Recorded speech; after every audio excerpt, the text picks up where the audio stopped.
আজ ছিল আমাদের রান্না পুজো। কার কার বাড়িতে রান্না পুজো হয়েছে আমাকে জানিও।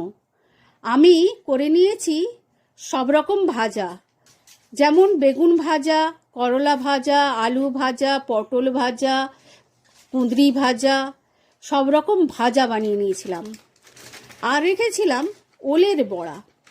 আমি ওলটাকে সিদ্ধ করে চাল বাটা দিয়ে গুড় দিয়ে বড়া বানিয়ে নিয়েছিলাম। আর ছিল পোস্তু, ঝুরো ঝুরো করে পোস্তু ভাজা। আর ছিল মাছ ভাজা, বড় বড় সাইজের চ্যাকা মাছ দিয়ে দিলাম, আর নেজাও দিয়ে দিলাম। আর দিয়ে দিলাম পাতাতে ভাত।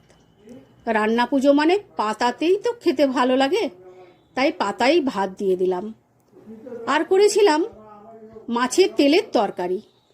মাছের তেল দিয়ে বেগুন দিয়ে আলু দিয়ে তরকারিটা বানিয়েছিলাম। আর রেখেছিলাম মাছের ঝাল।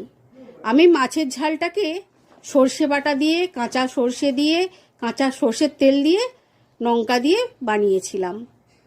আর আমাদের হয় টকের ডাল, চালতা দিয়ে, আমড়া দিয়ে টকের ডাল।